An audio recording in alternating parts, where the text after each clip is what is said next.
we go. Sarah, do you want to come in? Do you want to come and enjoy?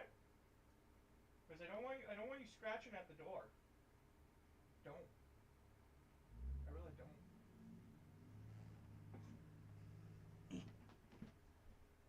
I'm closing the door.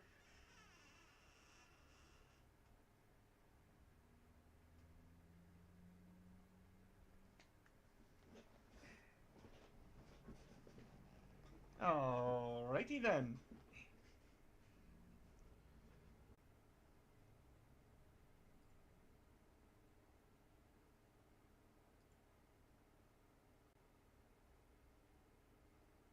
Just gonna post the link to more places. Doo-doo-doo.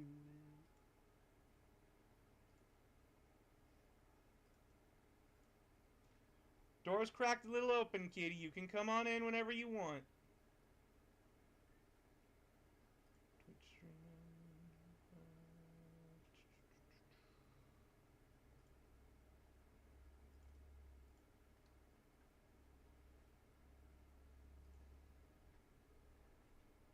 Hello. Hello, hello.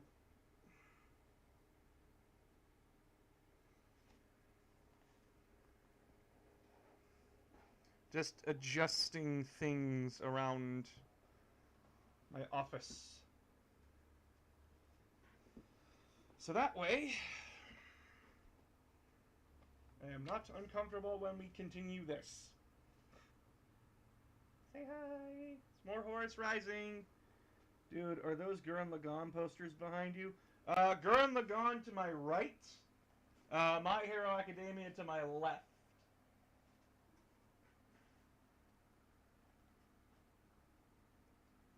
Yeah, it's Ochiko, Sue, Jiro, and why am I forgetting her name?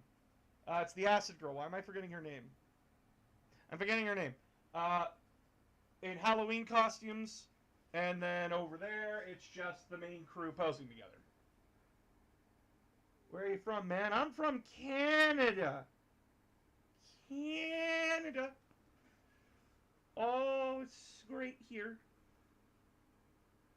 Ashindo Mina. Yeah, Mina. Thank you. Thank you.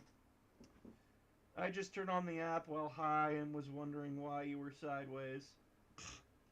I'm not sideways. You're sideways!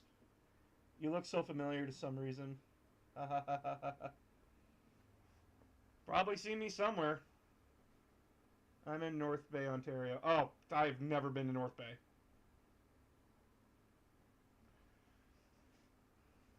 Hi, YouTube!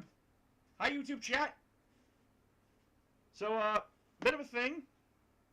I am doing extra stuff on YouTube as well. I'm gonna start putting some stuff up later on YouTube for donations because my wife's birthday is coming up. And I want to spoil her, but, you know, money. Yay.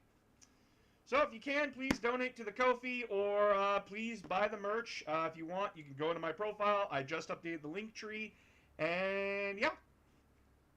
What you reading? We are continuing the story of Horus Rising. Basically, this is the start of the 30k books that essentially tell the 40k humanity's backstory. I also have my cup of coffee because I need to stay awake for this. Microwave coffee. Feels like it's the back of your throat.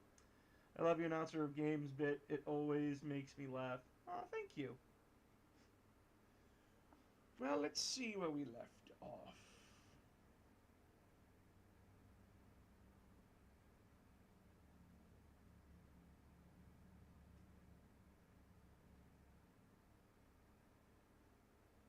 Where did we leave off?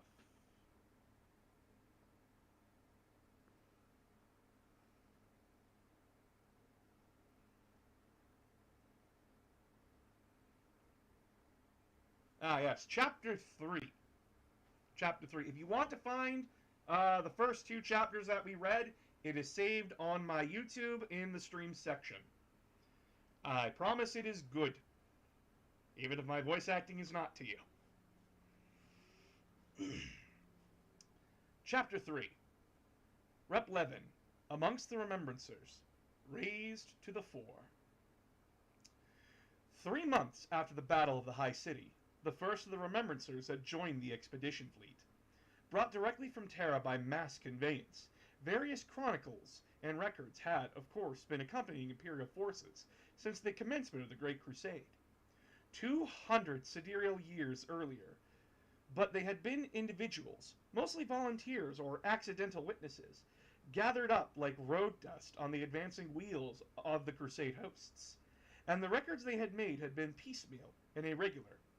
They had commemorated events by happenstance, sometimes inspired by their own artistic appetites, sometimes encouraged by their patronage or a particular Primarch or Lord Commander, who thought it would have to fit his deeds immortalized in verse or text, or image or composition. Returning to Terra after the victory of Olenor, the Emperor had decided it was time a more formal and authoritative celebration of mankind's reunification be undertaken. The fledgling Council of Terra evidently agreed wholeheartedly, for the bill inaugurating the foundation and sponsorship of the Remembrancer Order had been countersigned by no less a person than Malcador the Sigillite, First Lord of the Council, recruited from all levels of Terran society and from the societies of other key Imperial worlds. Simply on the merit of their creative gifts, the Remembrancers were quickly accredited and assigned and dispatched to join all key expedition fleets active in the expanding Imperium. At the time, according to the War Council logs, there were 4,287 primary expedition fleets engaged upon the business of crusade, as well as 60,000 odd secondary deployment groups involved in compliance or occupation endeavors, with a further 372 primary expeditions in regroup and refit, or resupplying as they awaited new tasking orders. Almost 4.3 million Remembrancers were sent aboard in the first months following the ratification of the bill. "Arm the bastards," Primarch Russ had been reported as saying, "as they might win a few bloody worlds for us in between verses." Russ's sour attitude reflected well the demeanor of the martial class. From the Primarch down to common army soldier, there was a general unease about the Emperor's decision to quit the Crusade campaign and retire in solitude of the palace on Terra. No one had questioned the choice of the first Primarch, Horus as War Master, to act in his stead. They simply questioned the need for a proxy at all. Hi. The formation of the Council of Terra had come as more unpleasant news. Since the inception of the Great Crusade, the War Council, formed principally of the Emperor and the Primarchs, had been the epicenter of the Imperial authority. Now, this new body supplanted it, taking up the reins of Imperial governance. A body composed of civilians instead of warriors. The War Council, left under the Horus's leadership, effectively became relegated to satellite status. Its responsibilities focused on the campaign, and the campaign alone. For no crime of their own, the Remembrancers, most of them eager and excited at the prospect of the work ahead, found themselves the focus of that discontent everywhere they went. They were not welcomed, and they found their commission hard to fulfill. Only later, when the Executor Tribute administrators began to visit expedition fleets, did they discontent find a better, truer target to exercise itself upon. So 3 months after the Battle of the High City, the Remembrancers arrived to a cold welcome. None of them had known what to expect. Most had never seen off-world before. They were virgin and innocent, overeager and gauche. It didn't take long for them to become hardened and cynical with their reception. When they arrived, the 63rd Expedition Fleet still encircled the capital world. The process of replevin had begun, as the Imperial forces sectioned the Imperium, dismantled its mechanisms, and bestowed its various properties upon the Imperial commanders chosen to oversee its dispersal. Aid ships were flocking down from the fleet to the surface, and hosts of the Imperial army had been deployed to effect police actions. Central resistance had collapsed almost overnight following the Emperor's death, but fighting continued to spasm amongst some of the western cities.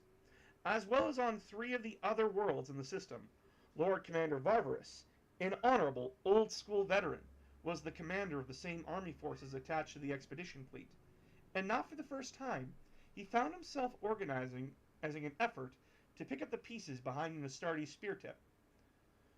A body often twitches as it dies, he remarked philosophically to the master of the fleet.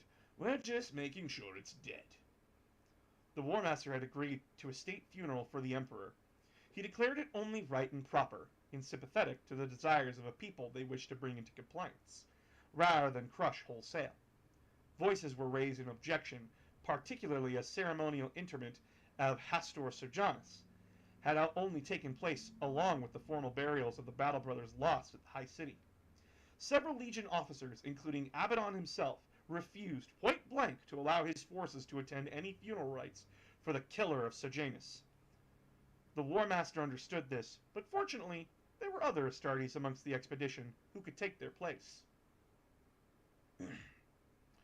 Primarch Dorn, escorted by 2 companies of his Imperial Fists, the 7th Legion had been traveling with the 63rd Expedition for 8 months, while Dorn conducted talks with the War Master about the future War Council's policies.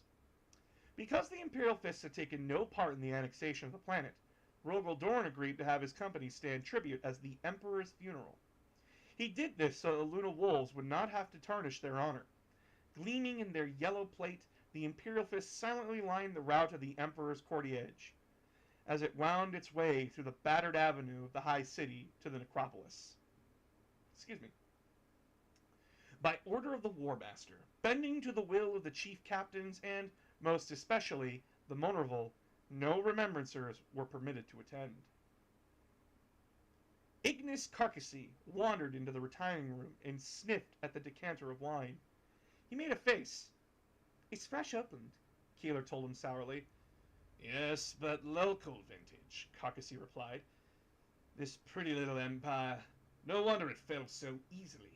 Any culture founded upon a wine so tragic shouldn't survive long. It lasted 5,000 years through the limits of Old Night, Keeler said. I doubt the quality of its wine influenced its survival. Carcassy poured himself a glass, sipped it, and frowned. All I can say is that Old Night must have seemed much longer here than it actually was. Euphrates Keeler shook her head and turned back to her work, cleaning and refitting a handheld picture unit of very high quality. And then there's the matter of sweat, Carcassy said. He sat down on a lounger and put his feet up, settling the glass on a wide chest. He sipped again, grimacing, and rested his head back. Carcassy was a tall man, generously unphilostered in flesh. His garments were expensive and well-tailored to suit his bulk. His round face was framed by a shock of black hair. Keeler sighed and looked up from her work. The what? The sweat, dear Euphrates, the sweat! I have been observing the Astartes. Very big, aren't they? I mean to say very big in every measurement by which one might qualify a man. They're Astartes, Ignis. What did you expect? Not sweat, that's what. Not such a rank, pervasive reek. They are our immortal champions, after all. I expected them to smell rather better. Fragrant like young gods. Ignis, I have no clue how you got certified. Carcassy grinned. Because of the beauty of my lyric, my dear. Because of my mastery of words. Although that might be found wanting here. How may I begin? The Astartes save us from the brink. The brink! But oh my life, how they stink! They stink! Carcassy sniggered. Pleased with himself, he waited for a response. But Keeler was too occupied with her work. Damn it! Keeler complained, throwing down her delicate tools. Servitor, come here! One of the waiting servitors stalked up to her on thin piston legs. She held out her pictor. This mechanism is jammed. Take it for repair and fetch me my spare unit. Yes, mistress, the servitor croaked. Taking the device, it plodded away. Keeler poured herself a glass of wine from the decanter and went to lean at the rail. Below on the subdeck, most of the expedition's other remembrancers were assembling for Lucion. 350 men and women gathered around formally laid tables, servitors moving amongst them, offering drinks. A gong was sounding. Is that lunch already? Carcassy asked. Is that lunch already? Carcassy asked from the lounger. Yes, she said. And is it going to be one of the damned irritators hosting again? He queried. Yes, send him in yet again. The topic is promulgation of the living truth. Carcassy settled back and tapped his glass. I think I'll take a luncheon here, he said. You're a bad man, Ignis, Keeler laughed. But I think I'll join you. Keeler sat down on the chest facing him and settled back. She was tall, lean-limbed, and blonde, her face pale and slender. She wore chunky armory boots and fatigue breeches with a black combat jacket open to show a white vest. Like a cadet officer, but the very masculinity of her chosen garb made her feminine beauty all more apparent. Hey, people. I could write an epic about you, Carcassy said, gazing. Keeler snorted. It had become a daily routine for him to make a pass at her. I've told you, I'm not interested in your wretched pawing approaches. Don't you like men? He asked, tilting his reclined head on one side. Why? You dress like one. So do you. Do you like men? Carcassy made a pained expression and sat back again, fiddling with the glass on his chest. He stared up at the heroic figures painted on the roof of a mezzanine. He had no idea what they were supposed to represent. Some great act of triumph that clearly had involved a great deal of standing on the bodies of the slain, with arms thrust into the sky while shouting. Is this how you expected it to be? He asked quietly.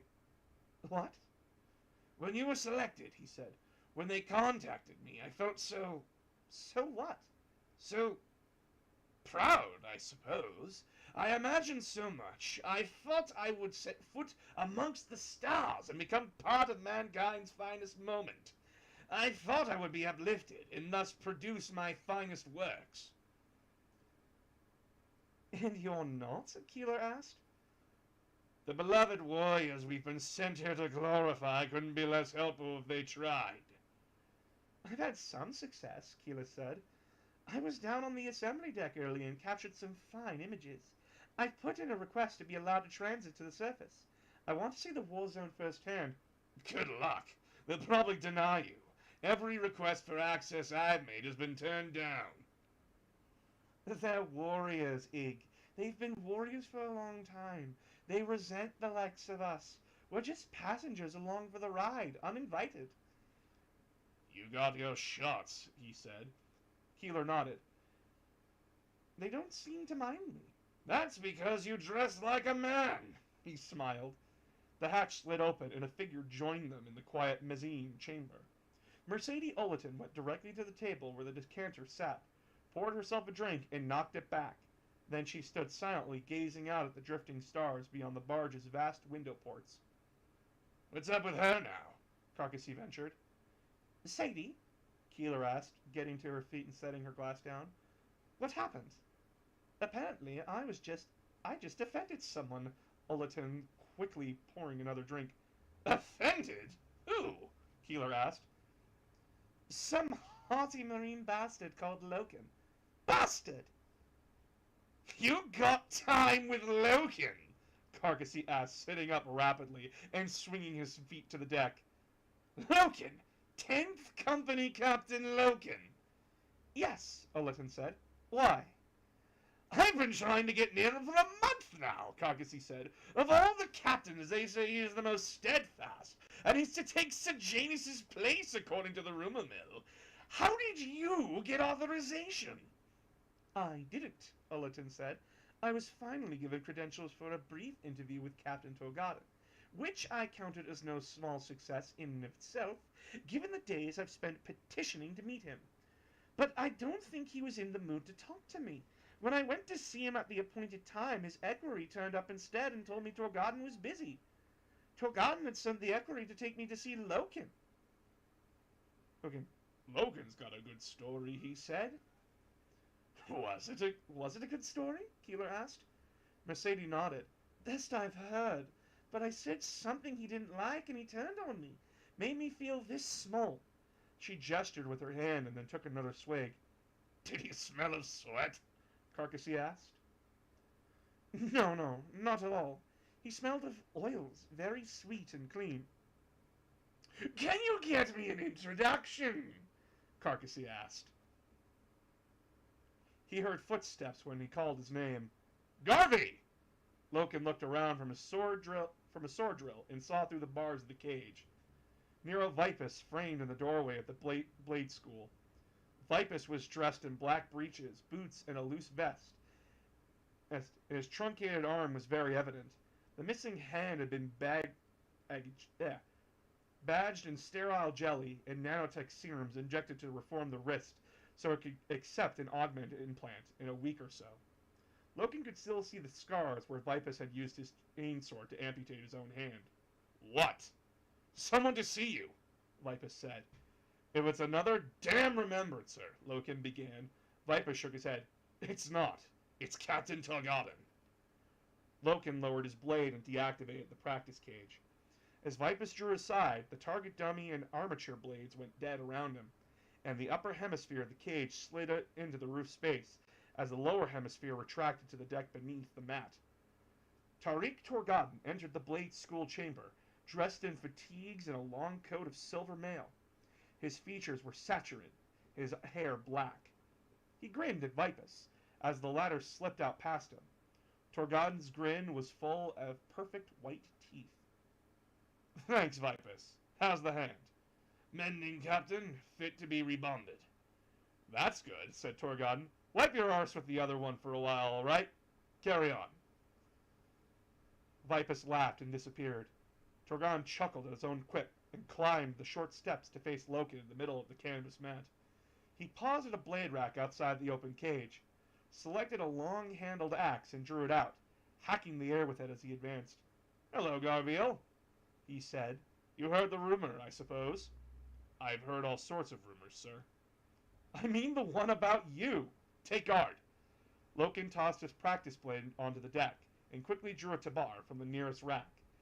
It was all steel, blade and handle both, and the cutting edge of the axe head had a pronounced curve. He raised it in a hunting stance and took a position facing Torgaden. Torgaden feinted, then smote with two furious chops. Loken deflected Torgaden's axe head with the haft of his tabar, and the blade school rang with the chiming echoes. The smile had not left Torgaden's face. So, this rumor, he continued, circling. This rumor, Loken nodded. Is it true? No, said Torgaden. Then he grinned impishly. Of course it bloody is! Or maybe it's not. No, it is. He laughed loudly at the mischief. That's funny, said Loken. Oh, belt up and smile, Torgaden hissed, and scythed in again, striking at Loken with two very non-standard cross swings that Loken had trouble dodging. He was forced to spin his body out of the way and land with his feet wide braced. Interesting work, Loken said, circling again, his tabar low and loose. Are you, may I ask, just making these moves up? Torgaden grinned. Taught to me by the War Master himself, he said, pacing around and allowing the long axe to spin in his fingers. The blade flashed in the glow of the downlighters, aimed on the canvas. He halted, suddenly, and aimed the head of the axe at Loken. Don't you want this, Garviel? Terra, I put you up for this myself! I'm honored, sir. I thank you for that. And it was seconded by Ekadon. Loken raised his eyebrows. All right, no, it wasn't. Ekadon hates your guts, my friend. The feeling is mutual. That's the boy, Torgaden roared and lunged at Loken. Loken smashed the hack away and counter-chopped, forcing Torgaden to leap back onto the edges of the mat. Ekadon's an arse, Torgaden said, and he feels cheated you got there first. I only, Loken began. Torgaden raised a finger for silence. You got there first, he said quietly, not joking anymore, and you saw the truth of it. Ekadon can go hang. He's just smarting. Abaddon seconded you for this. The first captain? Torgaden nodded. He was impressed. You beat him to the punch. Glory to the 10th. And the vote was decided by the War Master. Loken lowered his guard completely. The War Master? He wants you in. Told me to tell you that himself. He appreciated your work. He admired your sense of honor. Tarek, he said to me, If anyone's going to take Sir Janus's place, it should be Loken. That's what he said. Did he? No. Loken looked up. Torgon was coming with him with an axe, high and whirling. Loken ducked, sidestepped, and thumped the butt of the Tabar's hat into Torgon's side, causing Torgon to misstep and stumble. Torgon exploded in laughter. Yes! Yes, he did! Terra, you're too easy, Garvey! Too easy! The look on your face! Loken smiled thinly. Torgon looked at the axe in his hand and then tossed it aside, as if suddenly bored with the whole thing. It landed with a clatter in the shadow of the mat. So what do you say? Torgon asked. What do I tell them? Are you in? Sir, it would be the finest honor of my life, Loken said. Torgon nodded and smiled. Yes, it would, he said. And here's your first lesson. You call me Tarek.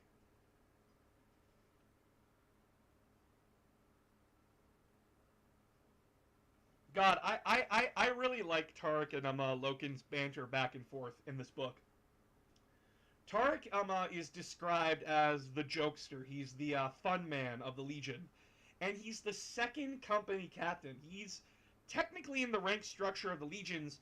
He's under Abaddon, and that's no easy feat. The only reason like Abaddon surpasses him is that Abaddon's a better warrior than him. Easily. But my god, I love these two whenever they're talking to each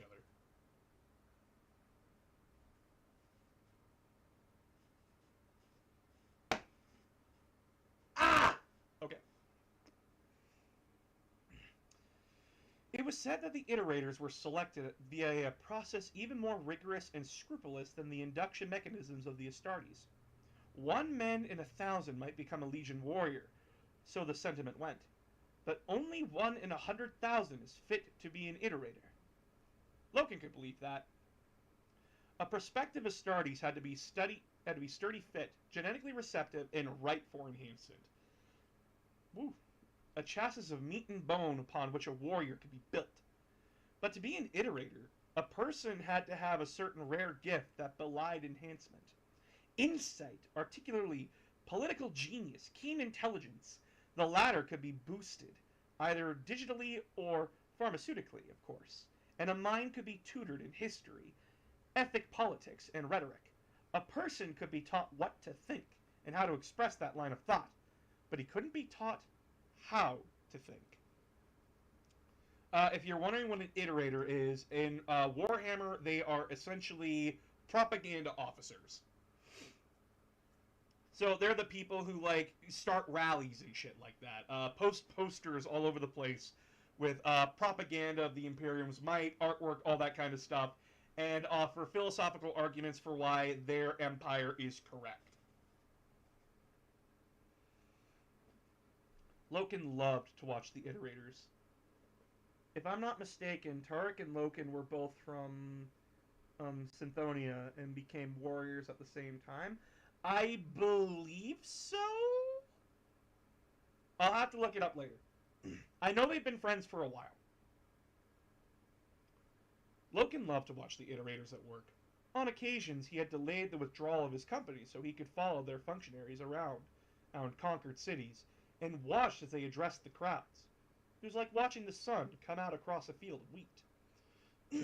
Kirill Cinderman was the finest iterator Loken had ever seen. Cinderman held the post primary iterator in the 63rd expedition and was responsible for the shaping of the message. He had, it was well known, a deep and intimate friendship with the War Master, as well as the expedition master and his senior equerries. As his name was known by the Emperor himself, Cinderman was finishing a briefing in the School of Iterators when Loken strayed into the audience hall, a long vault set deep in the belly of the vengeful spirit. 2,000 men and women, each dressed in simple beige robes of their office, sat in the banks of tigred seating, rapt by his every word. To sum up, for I have been speaking far too long, Cinderman was saying, this recent episode allows us to observe genuine blood and sinew beneath the wordy skin of our philosophy. The truth we convey is the truth, because we say it is the truth. Is that enough? He shrugged. I don't believe so. My truth is better than your truth. In a schoolyard squabble, not the basis of a culture. I am right, so you are wrong. Is syllogism that collapses as soon as one applies any number of fundamental ethical tools. I am right, ergo you are wrong. We can't construct a constitution on that, and we cannot, should not, will not be persuaded to iterate it on its basis. It would make us what? He looked out across his audience. A number of hands were raised. There! Liars! Cinderman smiled. His words were being amplified by the array of vox mics set around his podium, and his face magnified by picture onto the hololithic wall behind him. On the wall, his smile was 3 meters wide. I was thinking bullies or demagogues. Memed, but liars is apt. In fact, it cuts deeper than my suggestion. Well done. Liars. That is the one thing we iterators can never allow ourselves to become. Cinderman took a sip of water before continuing. Loken at the back of the hall sat down in an empty seat. Cinderman was a tall man. Tall for an Astartes at any rate. Proudly upright, spare his patrician head at any rate. His patrician head crowned by fine white hair. His eyebrows were black, like the Chauvin markings of a Luna Wolf shoulder plate. He had a commanding presence, but it was his voice that really mattered. Pitched deep, rounded, mellow, compassionate, it was the vocal tone that got every iterator candidate selected. A soft, delicious, clean voice that communicated reason and sincerity and trust. It was a voice worth searching through 100,000 people to find. Truth and lies, Cinderman continued. Truth and lies. I'm on my hobby horse now, you realize. Your supper will be delayed. A ripple of amusement washed across the hall. Great actions have shaped our society, Cinderman said. The greatest of these, physically, have been the Emperor's formal and complete unification of Terra, the outward sequel to which the Great Crusade we are now engaged upon, but the greatest intellectually has been in our casting off of that heavy mantle called religion. Religion damned our species for thousands of years, from the lowest superstition to the highest conclaves of spiritual faith. It drove us to madness, to war, to murder. It hung upon us like a disease, like a shackle ball. I'll tell you what religion was. No, you tell me there. Ignorance, thank you, Kana. Ignorance. Since the earliest times, our species has striven to understand the workings of the cosmos. And where that understanding has failed, or fallen short, we have filled in the gaps, plastered over the discrepancies with blind faith. Why does the sun go round the sky? I don't know. So I will attribute to the efforts of a sun god with a golden chariot. Why do people die? I can't say, but I will choose to believe it is the murky business of a reaper who carries souls to some afterworld. His audience laughed. Cinderman got down off his podium and walked to the front steps of the stage, beyond the range of the vox mics.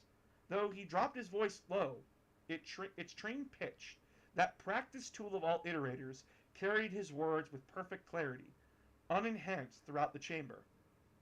Religious faith, belief in demons, belief in spirits, belief in an afterlife, and all the other trappings of a preternatural existence simply existed to make us all more comfortable and content in the face of measureless cosmos.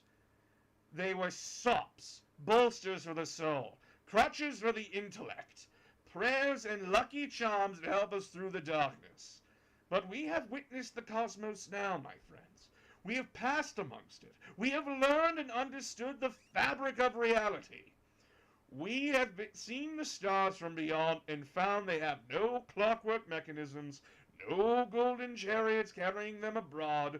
We have realized there is no need for God, or any gods, and by extension no use any longer for demons or devils or spirits. The great thing mankind ever did was to reinvent itself as a secular culture. His audience applauded this wholeheartedly. There were a few cheers of approval. Iterators were not simply schooled in the art of public speaking. They were trained in both sides of the business. Seated amongst a crowded crowd, iterators could whip it into enthusiasm. With a few well-timed responses or equally turn a rabble against the speaker, iterators often mingled with audiences to bolster the effectiveness of the colleague actually speaking. This is my favorite part of the book. His wording is so powerful. Yes! Oh my god, this is the trick. This is the trick here. So, this guy is speaking propaganda. He is saying that his side is correct because they abandon these things that make no sense. And he is playing the other side of the argument as, like, completely baseless. And in an argument against religion, I'm an atheist myself. In an argument against religion, all the person of the religion has is their faith, is their gospel. But in this instance, he's trying to use the Imperium's, he's trying to justify what they're doing. He's trying to justify taking over cultures. He's trying to justify moving in on a group that might not want nothing to do with the Imperium, like they just did here.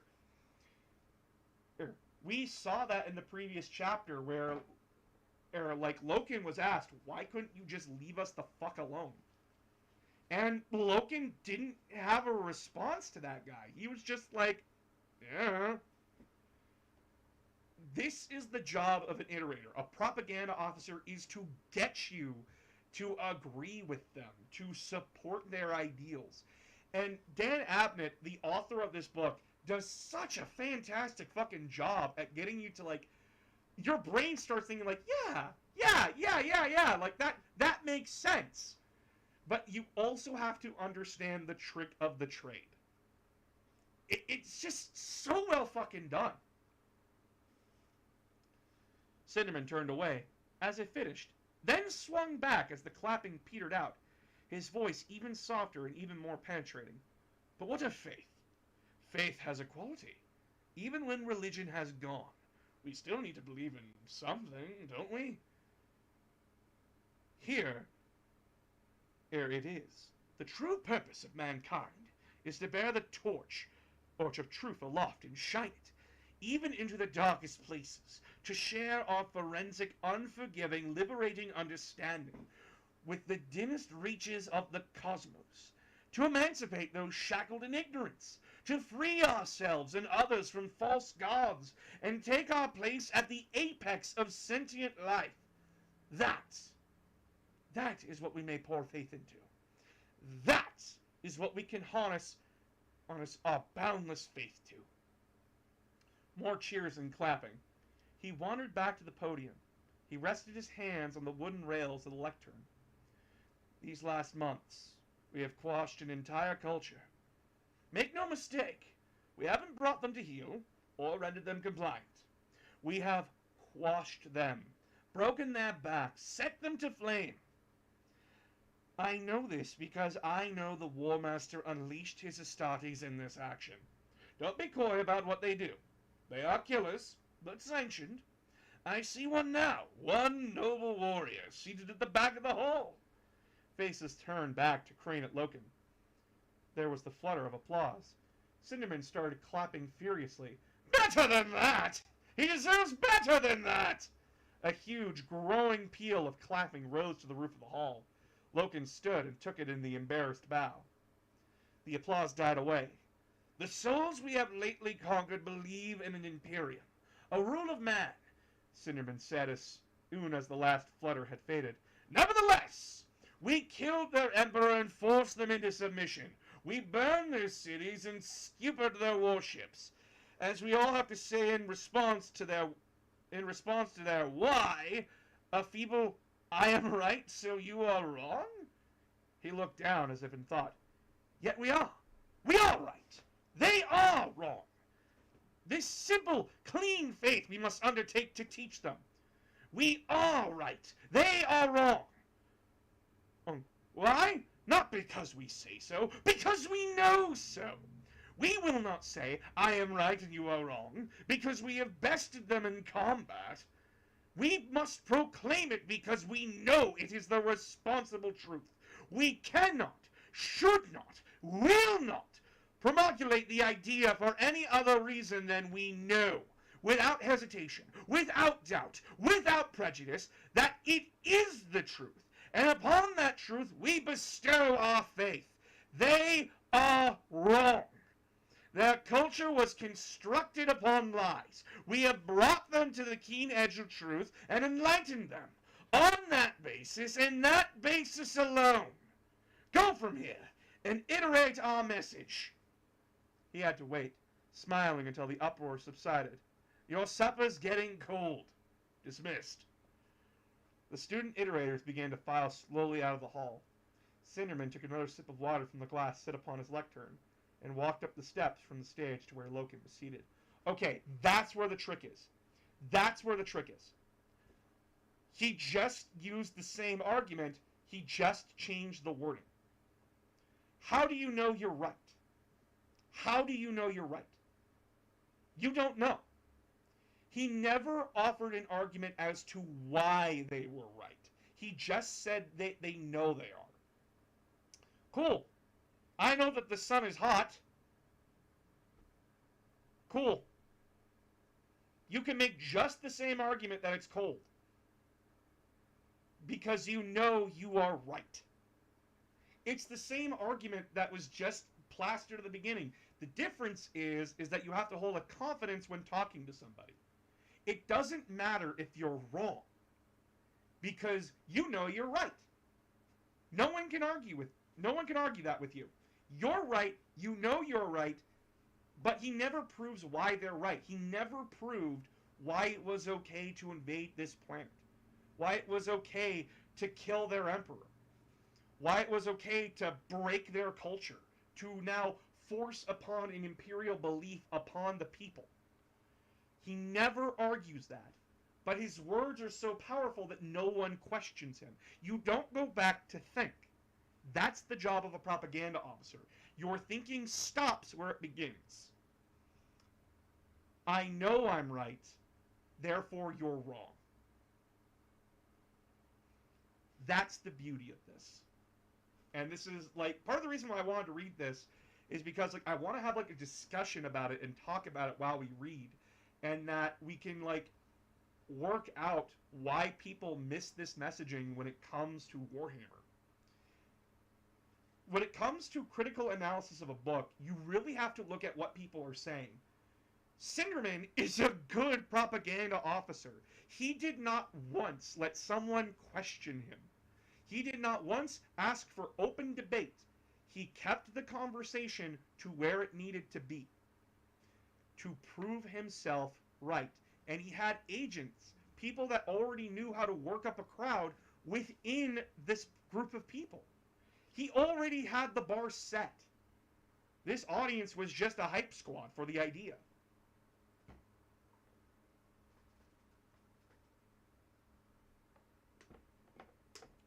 And that is what fascist empires do. Remember, these are not the good guys. These guys are just as bad as modern 40K. They just have the justification of reason behind them. He is known as one of the best propaganda officers in the books that I know of. Oh yeah, no. He's considered one of the best. Horus went out of his way to get him. Solid propaganda officer. Psyops be like that. God, Oni Section 2 would love Cinderman.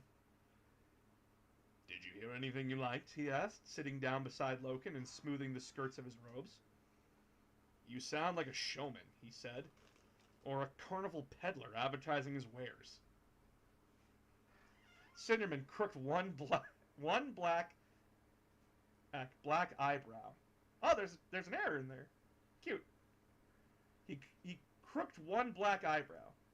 Sometimes, Gabriel, that's precisely how I feel. Loken frowned. That you don't believe what you're selling? Do you? What am I selling? Faith through murder, truth through combat. It's just combat. It has no meaning other than combat. The meaning has been decided long before I'm instructed to deliver it. So, as a warrior, you are without conscience. Loken shook his head. As a warrior, I'm a man of conscience, and that conscience is directed by my faith in the Emperor. My faith in our cause, as you were just describing to the school. But as a weapon, I am without conscience. When activated for war, I set aside my personal considerations and simply act. The value of my action has already been weighed by the greater conscience of our commander. I kill until I am told to stop, and in that period I do not question the killing. Do so would be nonsense and inappropriate. The commander has already made a determination for war, and all he expects of me is to prosecute it to the best of my abilities. A weapon doesn't question who it kills or why. That isn't the point of weapons. Cinderman smiled. No, it's not. And that's how it should be. I'm curious, though. I didn't think we had a tutorial scheduled for today. Beyond their duties as iterators, senior counselors like Cinderman were expected to conduct programs of education for the Astartes. This had been ordered by the War Master himself. The men of the Legion spent long periods in transit between wars, and the War Master insisted they use the time to develop their minds and expand their knowledge. Even the mightiest warriors should be schooled in areas beyond warfare, he had ordained. There will come a time when war is over. The fighting done, and my warriors should prepare themselves for a life of peace. They must know of other things beside martial matters, or else find themselves obsolete. There's no tutorial scheduled, Loken said, but I want to talk with you informally. Indeed, what's on your mind? A troubling thing. You have been asked to join the Mona Revolt, Cinderman said. Loken blinked. How did you know? How does everyone know? Cinderman grinned. Sejanus is gone, blessed his bones. The Mona Revolt lacks. Are you surprised they came to you? Is it okay if J.O. I'ma just block you, because that's fucking disgusting.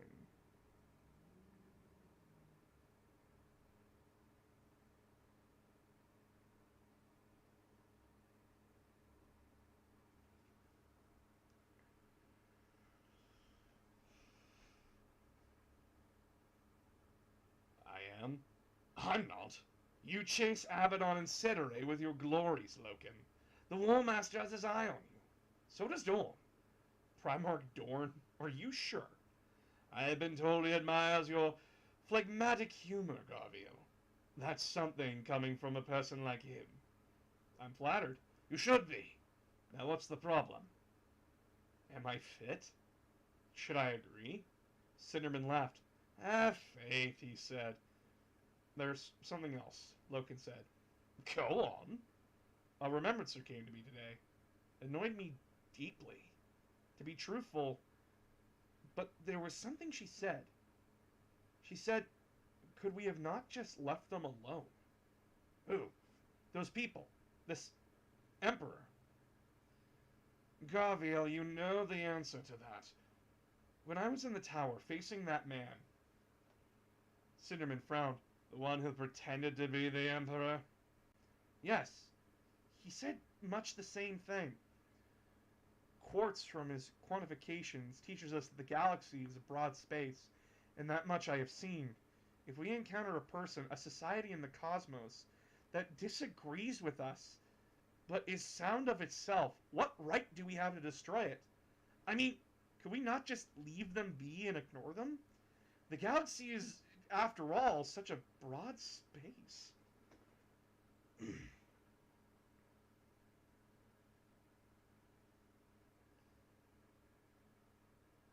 What I've always liked about you, Gavio, Cinderman said, is your humanity. This is clearly played on your mind. Why haven't you spoken to me about it before? I thought it would fade, Loken admitted. Cinderman rose to his feet and beckoned Loken to follow him. They walked out of the audience chamber and along one of the great spinal hallways of the flagship. An arched roof, buttressed canyon 3 decks high like a nave of an ancient cathedral, fane elongated to a length of 5 kilometers. It was gloomy, and the glorious banners of the Legion in companies and campaigns. Some faded, or damaged by old battles, hung down from the roof at intervals. Tides of personnel streamed along the hallway, their voices lifting in odd serrations into the vault, and Logan could see other flows of foot traffic in the illuminated galleries above, where the upper decks overlooked the main space. "The first thing," Cinderman said as they strolled along, "is a simple bandage for your worries. You heard me say this at length into the class, and in a way, you ventured a version of it just a moment ago when you speak of the subject of conscience.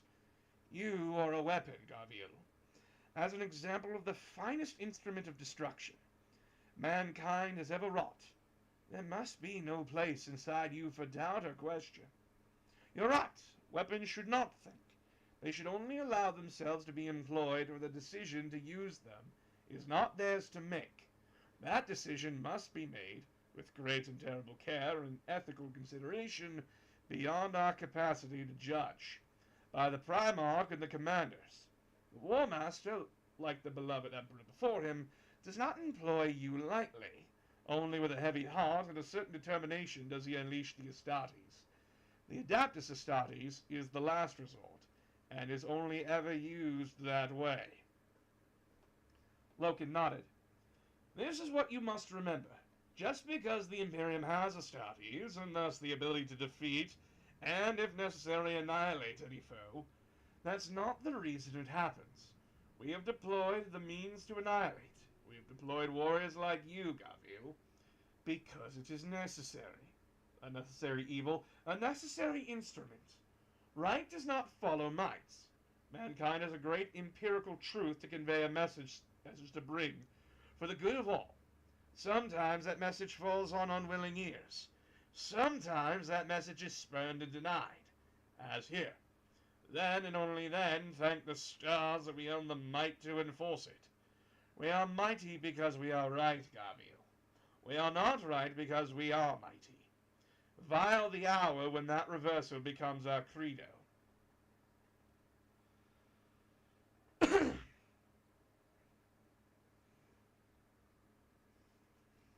They had turned off the spiral hallway and were walking along a lateral promenade now. Towards the arcane annex, servitors waddled past, their upper limbs laden with books and data slates. "Whether our truth is right or not, must we always enforce it upon the unwilling? As the woman said, could we not just leave them to their own destinies unmolested?" "You are walking along the shores of a lake," Cinderman said. "A boy is drowning. Do you let him drown? Because he was foolish enough to fall into the water? Before he has learned to swim? Or do you fish him out and teach him how to swim?" Loken shrugged. "The latter. What if he fights you off as your attempt to save him because he's afraid of you? Because he doesn't want to learn how to swim? I save him anyway." They had stopped walking. Cinderman pressed his hand to the key plate set into the brass frame of a huge door, and allowed his palm to be read by the scrolling light. The door opened, exhaling like a mouth, gusting out climate-controlled air and a background hint of dust. They stepped into the vault of the archive. Chamber 3, scholars, spragists, and metaphrasts worked in silence in the reading desks, summoning servitors to select volumes from the sealed stacks. "What interests me about your concerns," Cinderman said, keeping his voice precisely low so that only Loken's enhanced hearing could follow it, "is what they say about you. We have established you are a weapon and that you don't need to think about what you do because the thinking is done for you. Yet you allow the human spark in you to worry, to fret, and empathize. You retain the ability to consider the cosmos as a man would, not as an instrument of might." So, something about the boy in the lake argument. This is where imperialism. This is where conquering nations use it as an excuse. But when you really think about the question, you know nothing of what's going on. The question is phrased in such a way that you think you see someone drowning. you see an individual drowning. Not a people, not a group, one person. And you don't know if they're drowning. You don't know if they're already being taught. You do not know if they're being self-taught. You don't know how high the water is. You don't know if anyone else is there. You are just given the context of a drowning boy. But that's the trick. It's meant to be a simple question to justify imperialism. We can't just let that civilization do what they want. They're obviously uneducated. So said the British when they came and conquered the Native Americans. So said the Spanish when they conquered the Southern Americas. The people there didn't know what to do, to their knowledge. How do you decide what someone knows and what they don't? A very interesting question. I love the debates between Loken and Cinderman. Oh, they're good. But Cinderman easily kicks Loken's ass because Loken's not trained for this. I see, Loken replied. You're saying I forgot my place, that I have overstepped the bounds of my function. Oh, no, Cinderman smiled. I'm saying you have found your place. How so? Loken asked. Cinderman gestured to the stacks of books that rose like towers into the misty altitudes of the archive. High above, hovering servitors reached and retrieved ancient texts, sealed in plastic carriers, swarming across the cliff faces of the library like honeybees. Regard the books, Cinderman said. Are there some I should read? Will you prepare a list for me? Read them all. Read them again. Swallow the learning and ideas of our predecessors whole, for it can only improve you as a man. But if you do, you'll find that none of them holds an answer to steal your doubts. Loken laughed, puzzled. Some of the metaphrasts nearby looked upon their study, annoyed at the interruption. They quickly looked down again when they saw the noise had issued from an Astartes. What is the Monovo, Gavial? Cinderman whispered. You know very well. Humor me. Is it an official body? An organ of governments, formally ratified? A legio rank? Of course not. It's an informal honor. It has no official weight. Since the earliest era of our legion, there has been a Monovo. 4 captains, those regarded by their peers to be... He paused. The best? Cinderman asked. My modesty is ashamed to use that word. The most appropriate at any time. The Legion, in an unofficial manner, quite separate from the chain of command, composes a Monovo, a confratern of 4 captains, preferably one of markedly different aspects and humors, who act as the soul of the Legion. And there is a job to watch over the moral health of the Legion. Isn't that so? To guide and shape its philosophy, and most important of all, to stand beside the commander and be the voices he listens to before any others. To be the comrades and friends he can turn to privately and take out his concerns and troubles with, freely before they ever become matters of state or council. That is what the Monovo is supposed to do, Loken agreed. Then it occurs to me, Garfield, that only a weapon which questioned its use could be of any value in that role. To be a member of the Monovo, you need to have concerns. You need to have wit. And most certainly, you need to have doubts. Do you know what a Naismith is? No. In early Terran history, during the dominance of the Cimmerian dynasts, Naismiths were employed by the ruling classes. Their job was to disagree, to question everything, to consider any argument or policy and find fault with it, or articulate the counterposition. They were highly valued. You want me to become a Naismith? Loken asked. Cinderman shook his head. I want you to be you. Oh, Gavial, the Monovo needs your common sense and clarity. Sir Janus was always the voice of reason, the measured balance between Abaddon's choler and Aximan's melancholy disdain. The balance is gone, and the War Master needs that balance now more than ever. You came to me this morning because you wanted my blessing. You wanted to know if you should accept the honor. By your own admission, Gabriel, by the merit of your own doubts, you have answered your own question. Will you make a Barbie army? If I had the skill to use pink, I would. I came here because of Halo, and now I'm confused. I'm reading a book. I'm reading a Horus Heresy book. I do 40k in Halo. It is in my stream title.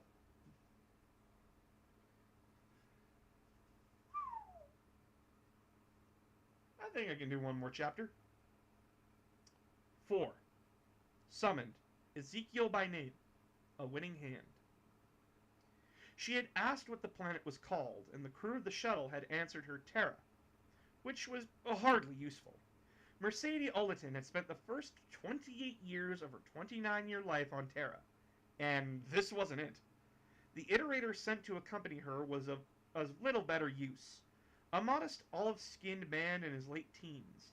The iterator's name was Mehmet, and he was possessed of a fearsome intellect and precious genius. But the violent suborbital passages of the shuttles disagreed with his constitution, and he spent most of the trip unable to answer her questions because he was too occupied retching into a plastic bag. The shuttle set down on a stretch of formal lawn between rows of spade and pollard trees, 8 kilometers west of the high city. It was early evening, and the stars already glimmered in the violet smudge of the galaxy's edge. At high altitude, ships passed over their lights, blinking. Mercedes stepped down the shuttle's ramp. Onto the grass, breathing in the odd sense and slightly varying atmosphere of the world. She stopped short, the air oxygen-rich. She imagined was making her giddy, and that giddiness was further agitated by the thought of where she was. For the first time in her life, she was standing on another soil, another world. It seemed to her quite momentous, as if a ceremonial band ought to be playing.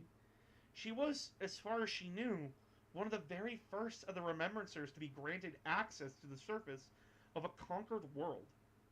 She turned to look at the distant city, taking in the panorama of committing it to her memory coils. She blinked, clicked her eyes to soar certain views, digitally noting that smoke still rose from the cityscape through the fight that had been over months ago. "We are calling it 6319, the iterator said, coming down the ramp behind her. Apparently his queasy constitution had been stabilized by planetfall. She recoiled delicately from the stink of his sick on his breath. "The 6319?" she asked. "It being the 19th world that the 63rd expedition has brought into compliance," Mehmet said. "Though, of course, full compliance is not yet established here. The charter is yet to be ratified. Lord Governor-elect Rakris is having trouble forming a consenting coalition in Parliament, but 6319 will do. The locals call this world Terra, and we can't be having two of those, can we? As far as I see it, that was the root of the problem in the first place." "I see," said Mercedes, moving away. She touched her hand against the bark of one of the pollard trees. It felt real. She smiled to herself and clicked it. Already the basis of her account, with visual keys, was formulating in her enhanced mind. A personal angle, that's what she'd take. She'd use the novelty of unfamiliarity of her first planetfall as a theme around which her remembrancers would hang. "It's a beautiful evening," the iterator announced, coming to stand beside her. He'd left his sloshing bags of vomit at the foot of the ramp, as if he expected someone to dispose of them for him. The 4 army troopers delegated to her protection certainly weren't about to do it. Perspiring in their heavy velvet overcoats and shakos, their rifles slung over their shoulders, they closed up around her. "Mistress Ulleton," the officer said. "He's waiting." Mercedes nodded and followed them. Her heart was beating hard. This was going to be quite an occasion. A week before, her friend and fellow Remembrancer Euphrates Keeler, who had empathetically achieved more than any of the Remembrancers so far, had been on hand in the Easter city of Kentz, observing Crusader operations when Malachurst had been found alive. The War Master's equerry, believed lost when the ships of his embassy had been burned out of orbit, had survived, escaping via a drop pod. Badly injured, he had been nursed and protected by the family of a farmer in the territories outside Canes. Keeler had been right there by chance to pick record the equerry's recovery from the farmstead. It had been a coup. Oop. Her pics, so beautifully composed, had been flashed around the expedition fleet and savored by the imperial retinues. Suddenly, Euphrates Keeler was being talked about. Suddenly, remembrancers weren't such a bad thing after all. With a few brilliant clicks of her picture, Euphrates had advanced the cause of the remembrancers enormously. Now, Mercedes hoped she could do the same. She had been summoned. She still couldn't quite get over that. She had been summoned to the surface. That fact alone would have been enough, but it was who had summoned her that really mattered. He had personally authorized her transit permit and seen to appointment of a bodyguard and one of Cinderman's best iterators. She couldn't understand why. Last time they met, he'd been so brutal that she'd consider resigning and taking the first conveyance home. He was standing on a gravel pathway between the tree rows, waiting for her. As she came up, the soldiers around her, she registered simple awe at the sight of him in full plate, gleaming white with a trace of black armored the edges. His helm, with its lateral horse-brush crest, was off, hung at its waist. He was a giant, 2.5 meters tall. She sensed the soldiers around her hesitating. "Wait here," she told them, and they dropped back, relieved. A soldier of the Imperial Army could be as tough as old boots, but he didn't want to tangle with the Astartes, especially not one of the Luna Wolves, the mightiest of the mighty, the deadliest of all legions.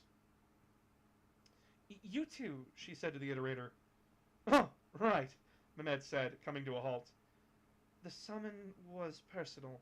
"I understand," he said. Mercedes walked up to the Luna Wolf's captain.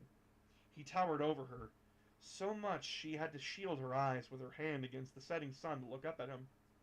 "Remembrancer," he said, his voice as deep as oak root. "Captain, before we start, I'd like to apologize for any offense I may have caused. The last time we..." "If I'd taken offense, mistress, would I have summoned you here?" I suppose not." "You suppose right. You raised my hackles with your questions last time, but I admit I was too hard on you." "I spoke with unnecessary temerity."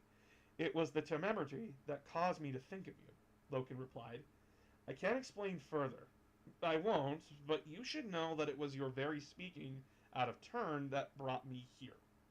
Which is why I decided to have you brought here too. If that's what remembrancers do, you've done your job well." Mercedes wasn't sure what to say. She lowered her hand. The last rays of sunlight were in her eyes. Do you want me to witness something? To remember something?" "No," he replied curtly. "What happens now happens privately, but I wanted you to know that in part, it is because of you, when I return, if I feel it is appropriate, I will convey certain recollections to you, if that is acceptable." "I'm honored, Captain. I will await your pleasure." Loken nodded. "Should I come with?" Mehmed began. "No," said the Luna Wolf. "Right," Mehmed said quickly, backing off. He went away to study a tree bowl. "You asked me the right questions, and so showed me I was asking the right questions too," Loken told Mercedes. "Did I? Did you answer them?" "No," he replied. "Wait here, please," he said, and walked away towards a box hedge trimmed by the finest tapestries into a thick, green bastion wall. He vanished from sight under a leafy arch. Mercedes turned to the waiting soldiers. "Know any games?" she asked. They shrugged. They plucked a deck of cards from her coat pocket. "I've got one to show you," she grinned and sat down on the grass to deal. The soldiers put down their rifles and grouped around her in the lengthening blue shadows. Soldiers love cards," Ignacy Carcassy had said to her before she left the flagship, right before he grinned and handed her the deck.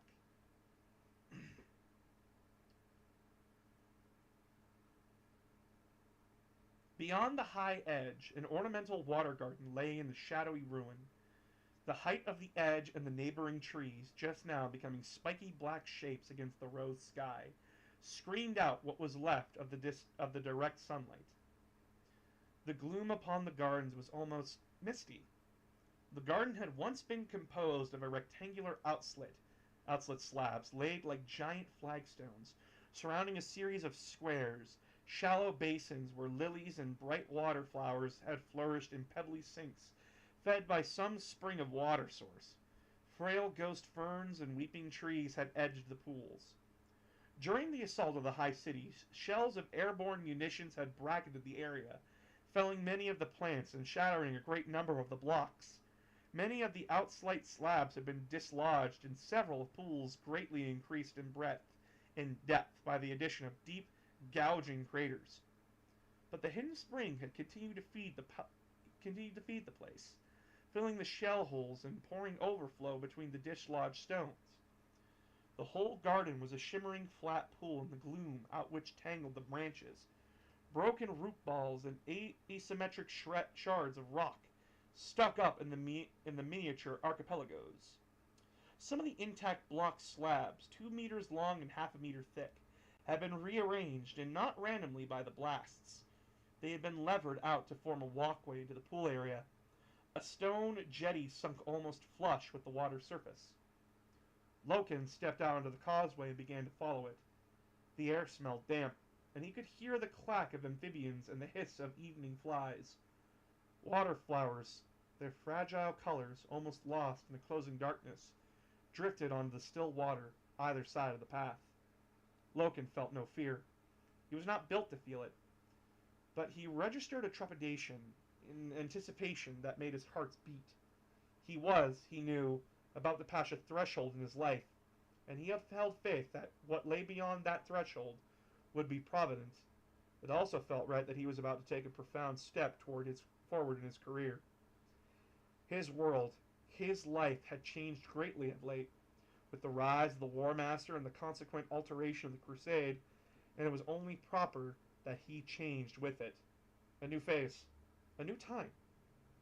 He paused and looked up at the stars that were beginning to light the purpling sky. A new time, and a glorious time at that. Like him, mankind was on the threshold, about to step forward into greatness. He had gone deep into the ragged sprawl of the water garden, far beyond the lamps of the landing zone, behind the hedge, far beyond the lights of the city. The sun had vanished. Blue shadows surrounded him. The causeway path to an end. Water gleamed beyond. Ahead, across 30 meters of still pond, a little blank of weeping trees rose up like an atoll, silhouetted against the sky. He wondered if he should wait. Then he saw a flicker of light amongst the trees across the water. A flutter of yellow flame that went as quickly as it came. Loken stepped off the causeway into the water. It was shin deep. Ripples, hard, black circles radiated out across the reflective pool. He began to wade out towards the icelet, hoping that his feet wouldn't suddenly encounter some unexpected depth of submerged crater, and so lend comedy to this solemn moment. He reached the bank of trees and stood in the shadows, gazing up to the tangled blackness. "Give us a name," a voice called out in the darkness. It spoke in Synthonic, his home tongue, the battle argot of the Luna Wolves. "Garviel Loken is my name to give." "And what is your honor?" "I am captain of the 10th Company of the 16th Legio Astartes." "And who is your sworn master?" "The War Master and the Emperor both." Silence followed, interrupted only by the splash of frogs and the noise of insects in the waterlogged thickets. The voice spoke again. 2 words. "Illuminate him." There was a brief metallic scrape as a slot of a lantern was pulled open. The yellow flame's light shone out across him. 3 figures stood on 3-lined banks above him, one holding the lantern up. Aximand, Torgodon lifting the lantern, Abaddon, like him. They wore their warrior armor, the dancing light catching bright off the curves of the plate. All were bareheaded, their crested helmets hung at their waists. "Do you vouch that this soul is all he claims to be?" Abaddon asked. It seemed a strange question, as all three of them knew him well enough. Loken understood it was part of the ceremony. I so vouch, Torgon said. Increase the light. Abaddon and Aximan stepped away and began to open the slots of a dozen other lanterns hanging from the surrounding boughs. When they had finished, a golden light suffused them all. Torgon set his lamp on the ground. The trio stepped forward into the water to face Loken. Tariq Torgon was the tallest of them, his trickster grin never leaving his face. Loosen up, Garvey, he chuckled. We don't bite. Loken flashed a smile back, but he felt unnerved. Partly, it was the high status of these three men, but he also hadn't expected the induction to be so ritualistic. Horus Aximan, captain of the 5th Company, was the youngest and shortest of them. Shorter than Loken. He was squat and robust, like a guard dog. His head was shaved smooth and oiled, so that the lamplight gleamed off it. Aximan, like many in the younger generations of the legions, had been named in honor of the commander, but only he used the name openly. His noble face, with wide-set eyes and firm, straight nose, uncannily resembled the visage of the War Master, and this had earned him the affectionate name Little Horus. Little Horus Aximan, the devil dog in war, the master strategist. He nodded, greeting to Loken. Ezekiel Abaddon, first captain of the Legion, was a towering brute. Somewhere between Loken's height and Torgon's, he seemed greater than both due to the cresting topknot adorning his otherwise shaved scalp. When his helm was off, Abaddon was bound with mane of black hair up and a silver sleeve that made it stand proud like a palm tree or a fetish switch on his crown. He, like Torgon, had been in the Vulnerable from its inception. He, like Torgon and Aximan, both shared the same aspect of straight nose and wide-spaced eyes, so reminiscent of the War Master, though only in Aximan were the features an actual likeness. They might have been brothers, actual womb brothers, if they had been sired in the old way. As it was, they were brothers in terms of gene source and martial fraternity. Now Loken was to be their brother too. There was a curious incidence in the Luna Wolves' Legion of Astartes bearing a facial resemblance to their Primarch. This had been put to the conformities in the gene seed, but still those who echoed Horus in their features were considered especially lucky, and were known by all men as the sons of Horus. It was a mark of honor. It had often seemed like the case that sons rose faster and found better favor from the rest. Certainly, Loken knew for a fact all the previous members of the Vulnerable had been sons of Horus. In this respect, he was unique. Loken owed his looks to an inheritance of pale, craggy bloodline of Synthonia. He was the first non-son to be elected to this elite inner circle. What are you reading? We're reading Horus Rising, the first book in the Horus Heresy series.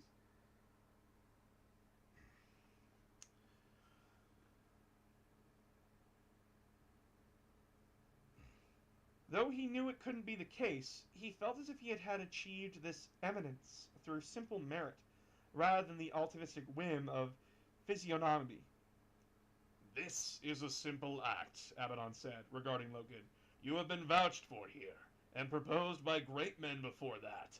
Our Lord and the Lord Dorn have both put your name forward. As of you, sir, so I understand, Lucas said.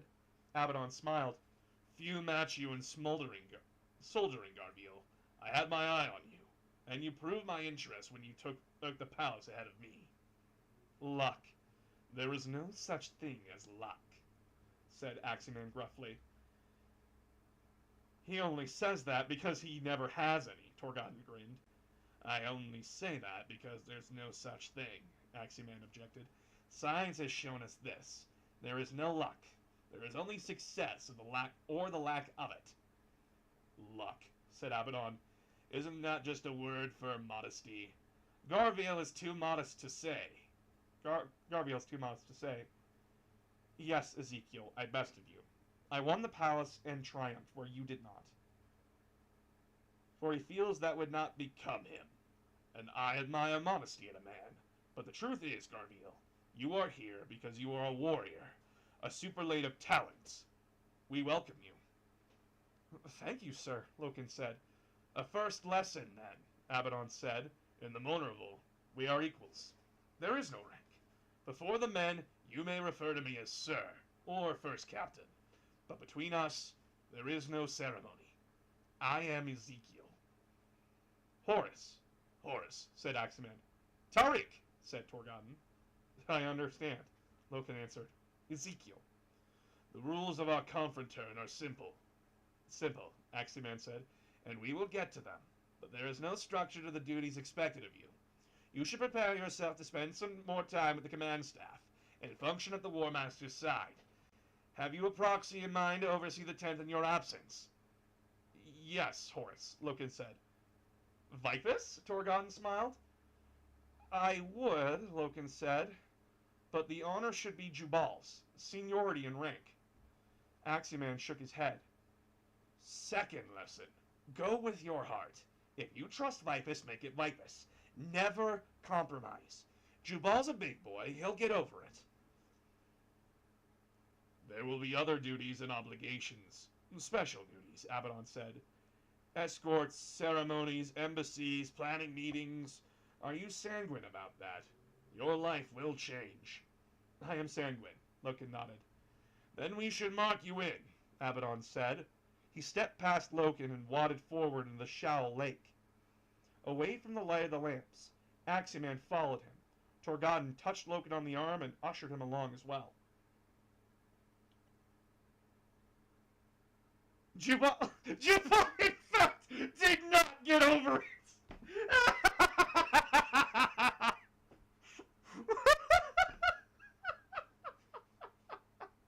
That's great.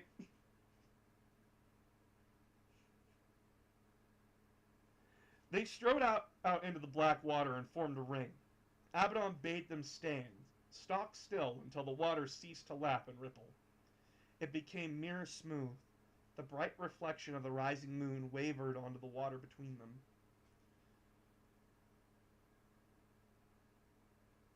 The one fixture that has always witnessed an induction, Abaddon said. The moon, symbolic of our legion name. No one has ever entered the Monorable except by the light of a moon. Loken nodded. This seems a poor, false one. False one, Aximan muttered, looking up at the sky. But it will do. The image of the moon must also always be reflected in the first days of the Monorable. Close on 200 years ago, it was favored to have the chosen moon's image captured in a scrying dish, or polished mirror. We make do now. Water suffices. Loken nodded again. His feeling of being unnerved had returned, sharp and unwelcome. This was a ritual, and it smacked dangerously of the practices of a corpse whisperer and spiritualist. The entire process seemed shot through with superstition and arcane worship, the sort of spiritual unreason Cinderman had taught him to rail against. He felt he had to say something before it was too late. I am a man of faith, he said softly, and that faith is the truth of the Imperium. I will not bow to any fane or acknowledge any spirit. I own only in the empirical clarity of the imperial truth. The other three looked at him. I told you he was straight up and down, Torgodon said. Abaddon and Aximan laughed. There are no spirits here, Gaviel, Abaddon said, resting a hand reassuringly against Loken's arm. We're not trying to ensorcels you. Ensorcels you, Aximan chuckled. This is just an old habit of practice. The way it has always been done, said Torgodon. We keep it for no other reason that it seems to make it better. It's pantomime, I suppose. Yes, pantomime, agreed Abaddon. We want this moment to be special. We want this moment to be special to you, Gaviel, Aximan said. We want you to remember it. We believe it's important to mark an induction with a sense of ceremony and occasion. So we use the old ways. Perhaps that's just a theatrical of us, but we find it reassuring. I understand, Loken said. Do you? Abaddon asked. You're going to make a pledge to us, an oath as firm as any oath of moment you have ever undertaken. man to man, cold and clear, and very, very secular. An oath of brothership, not some occult pact. We stand together in the light of a moon and swear a bond that only death will break. I understand, Loken repeated. He felt foolish. I want to take the oath. Abaddon nodded. Let's mock you, then. Say the name of the others. Torgodon bowed his head and recited 9 names. Since the foundation of the Monerval, only 12 men had held the unofficial rank, and 3 of those were present. Loken would be the 13th. Kishen, Minos, Barabadon, Lytus, Cyracul, Doretodon, Caradon, Janiper, Serjanus. Lost in glory, Aximan and Abaddon said as one voice. Mourned by the Monerval, only in death does duty end. A bond that only death will break, Loken thought about Abaddon's words. Death was the single exception of each and every Astartes. Violent death. It was not an if, it was a when. In the service of the Imperium, each of them would eventually sacrifice his life. They were phlegmatic about it. It would happen. It was that simple one day tomorrow, next year. It would happen. There was an irony, of course. To all intents and purposes, and by every measure known to the gene scientists and geologists, the Astartes, like the Primarchs, were immortal. Age would not wither them, nor bring them down. They would live forever. 5,000 years, 10,000, beyond even that into some unimaginable millennium, except for the scythe of war. Immortal but not invulnerable. Immortality was a byproduct of their Astartes strengths. Yes, they might live forever, but they would never get the chance. Immortality was a byproduct of their Astartes strengths, but those strengths had been gene-built for combat. They had been immortal only to die in war. That was the way of it. Brief, bright lives like Hastur Serjanus, the warrior Loken was replacing. Only the beloved emperor who had left the warring behind would truly live forever. Loken tried to imagine the future, but the image would not form. Death would wipe them all from his history. Not even the great first Captain Abaddon would survive forever. There would be a time when Abaddon no longer waged bloody war across the territories of humanity. Loken sighed. That would be a sad day indeed. Men would cry out for Abaddon's return, but he would never come. He tried to picture the manner of his own death. Fabled imagery combats flashed through his mind. He imagined himself at the Emperor's side, fighting some great last stand against an unknown foe. Primarch Horus would be there, of course. He had to be. It wouldn't be the same without him. Loken would battle and die, and perhaps even Horus would die to save the Emperor at the last. Glory. Glory like he'd never known. Such an honor would become so ingrained in the minds of men that it would be the cornerstone of all that came after, a great battle upon which humanity's culture would be based.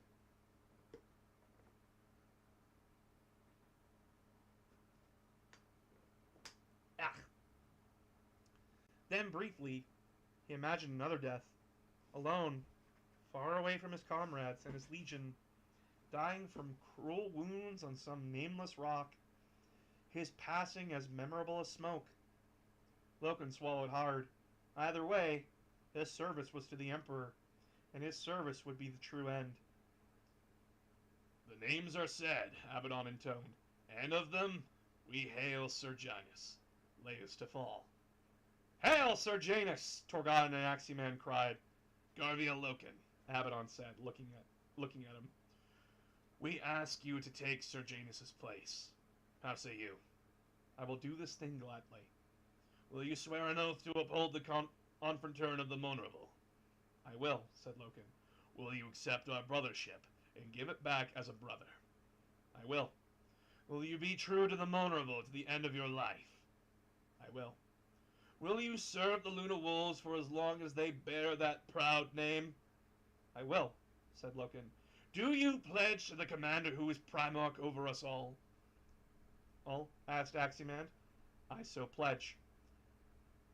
And to the Emperor above all Primarchs everlasting?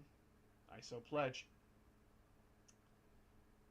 Do you swear to uphold the truth of the Imperium of mankind, no matter what evil may assail it? Torgon asked. I swear, said Loken. Do you swear to stand firm against all enemies, alien and domestic? This I swear. And in war, kill for the living and kill for the dead? Kill for the living! Kill for the dead! Abaddon and Aximand echoed. I swear. As the moon lights us, Abaddon said, will you be a true brother to your brother Astartes? I will. No matter the cost. No matter the cost. Your oath is taken, Akin Garviel. Welcome into the Moonravel. Tarek, illuminate us. Torgon pulled a vapor flare from his belt and fired it off into the night sky. It burst into a bright umbrella of light, white and harsh. As the sparks of it rained slowly down into the waters, the four warriors hugged and whooped, clasping hands and slapping backs. Torgon, Aximand, and Abaddon took turns to embrace Loken. You're one of us now, Torgon whispered as he drew Loken close. I am, said Loken. Later on the islet, by the light of the lanterns, they branded Loken's helm above the right eye with the crescent mark of the moon, of the new moon. This was the badge of office. Aximand's helm bore the brand of the half-moon, Torgon's of the gibbous, and Abaddon's the full. The four-stage cycle of a moon was shared between their war gear, so the Moonravel was denoted. They sat on the islet, talking and joking, until the sun rose again. God, I'm going to put this here. So, page 84. But holy piss, dude. This is what life in the Legion was like. And Loken is not wrong that he is going to die. This is the fate of any super soldier. This was the fate of any military service. And those who were basically put into military service, born into it, created for it. They are going to die, and they will die unremembered. We remember leaders, but we do not remember individual soldiers very much. We do remember, like, some heroes, but we will not remember everyone. And this is something that I really, really like about the first few books of the Horus Heresy. There's this lingering dread in the back of every Legionnaire's head. What happens to us when the Great Crusade ends? When there is no more space to conquer? What happens to us? And most think they'll just die before that happens, which isn't correct. There was hundreds of thousands of Legionnaires running around, and as far as we know, there's no plan for them. Like, we don't know how they would fit into civilian life, if they could fit into civilian life. There were other legions that were just going to be executed off because they were a liability in peacetime. It's a very interesting question, and the one thing that I like is that that question lingers in the back of your head. What do you do with a class of warrior that has no purpose outside of war? Some legions have already tried, like, training their Space Marines for actions outside of warfare. Like the Ultramarines teaching, like, politics, litigation, construction, civilian leadership roles. They're teaching them that. While for the Imperial Fists, they're construction workers. They can be the main labor force for planets to rebuild structures or build new structures. But what about legions like the Alpha Legion? You don't need infiltrators in times of peace. What about the Legion like the White Scars? They're seen as barbaric, brutal biker gangs. What are you supposed to do with them? It's an interesting question, and I like this. I like this book a lot. But yeah, my throat is killing me. I'm beginning to starve. It's starting to affect my vision. So I need to go eat. Thank you all so much for coming, both on the TikTok live and on the YouTube stream. Just a quick note for everybody. I am trying to raise money for my wife's birthday present, because I want to spoil them because they did not have a very good childhood and they were not given much.